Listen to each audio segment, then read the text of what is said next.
purposes of introduction, our speakers are going to be Jim Scarborough and Dave Bolts. And just for context, today, property owners here in Uptown are going to ask and actually demand two things. One, that this bus project not go forward. Two, that there be a temporary ban on new permits for new high-rise construction, not remodeling, new high-rise construction, until a truly independent study is done of traffic and emergency response times because of the addition of 11 million square feet of property without anything to make the traffic better. One other quick thing, Uptown has announced that this bus project, which will be down the middle of the road here, is going to eliminate right turn lanes on Westheimer and San Felipe from Post Oak. It's going to make traffic worse, not better. This is a tremendous waste of money in a project that is stained ethically from the get-go. We'll talk more about that in a second, but I want to introduce Jim Scarborough of the Uptown Property Owners Panel. Thank you, Wayne. I think I've met some of you people before. The idea here today is to ask Mayor Turner to stop this bus project until these independent surveys done by people who work here and that live here to see if they'll even ride the bus. More than likely, by the time we drive, I have finished this press conference, an empty bus will drive by at this point. The Uptown Tirz, if you don't know what a Tirz is, it's a tax increment reinvestment zone. Another thing for it is a way to steal taxpayers' money, and that's what they're doing here. There is a huge amount of money raised by the Tirz, over $100 million, to build this bus project and reconstruct and take all the trees down on Post Oak Boulevard. If you're living in Meyerland, that money could fix your flooding right there. If you're living in Greenspoint, that money could fix your flooding right there. And I challenge the Mayor Turner, I almost said Parker, Mayor Turner, to debate me on the fact that that money could not be used for those projects. We're demanding that this project stop now, and for that money to be diverted to taxpayers of Houston. About that, we talked about the bus many times. We want a survey by these people that work in these office buildings to see if they'll ride the bus.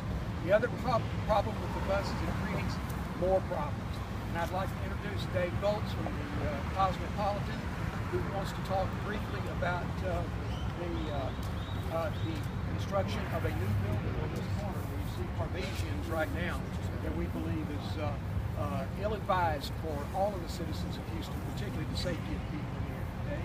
And then Dwayne Dolcevina is going to speak briefly about the status of the criminal investigation that's currently going on with the District Attorney's Office against the Uptown development. Thank you. Before you start, please spell your last name. Bolts. B-O-L-Z. Yeah, good morning.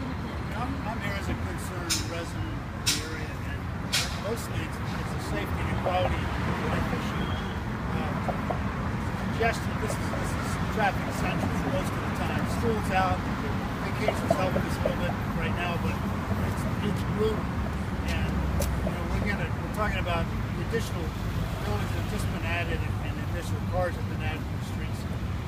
And as you'll see, you'll notice the buses, there's not much traffic in the buses. There's not a ridership. We're going to tear it up. We're going to remove traffic lanes, add bus lanes, remove turn lanes, add bus lanes. And it's just crazy already. In the morning, it's nearly impassable. And there's drainage issues, certainly the traffic and safety issues. There's time response issues for fire and for ambulance service in this area. It pushes people from these intersections back through the neighborhood, cutting through Tanglewood, cutting back across this way, trying to get to 10 or trying to get out because they're not going to sit forever here stuck in place. So that's a real issue. And what we're asking for is just take the time out. It's not take the time out and look at this, get a true independent study and understand what it will really mean to the traffic and to the safety implications and to the drainage. In a hard rain, you'll have 4 inches of water right here.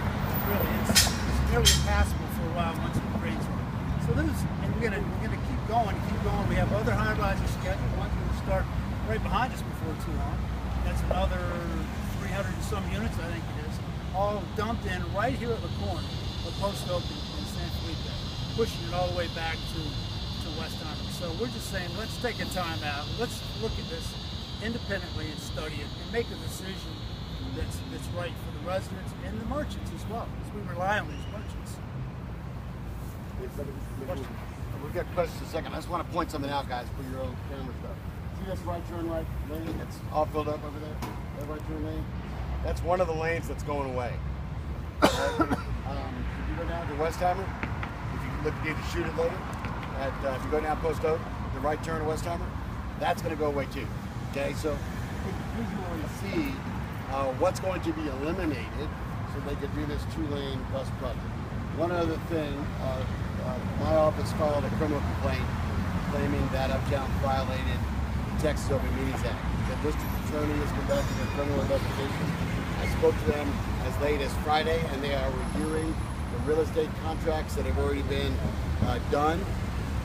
One of the bizarre things about this project, besides for the absolute idiocy of it, is that Uptown doesn't own the right-of-ways. They own some, but most of the property they don't even own yet. They're going to start tearing up the street before they even own all the properties they need for the right-of-way. The lawsuits for damages on these properties will probably go into the tens of millions of dollars. The grass we're standing on right now over here is part of the right-of-way that's going to be gobbled up. These folks in the Cosmo, like many others, are going to fight to protect their land.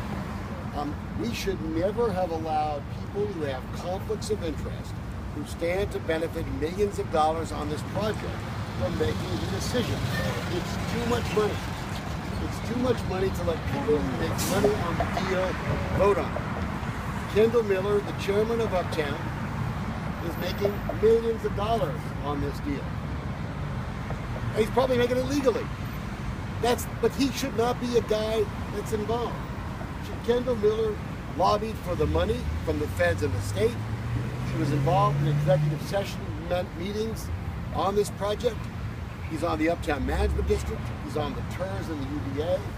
It is a classic example of the kind of conflict. The only company that has done a study of whether this bus project will work at all was Walter P. Moore. That was the big so-called independent study. Walter P. Moore is a contractor for Uptown, involved in making money if this project goes forward. That's not independence. That's getting the answer you want to get.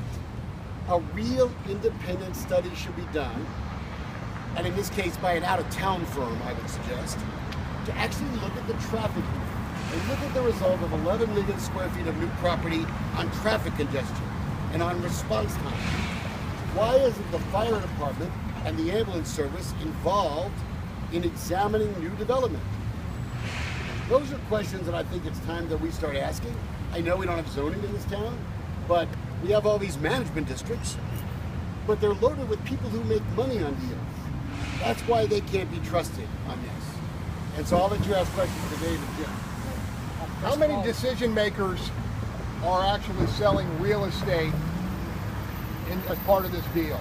I will tell you that most of the right-of-way transactions that have actually gone through involve board members who have financial links to the transactions or will make money on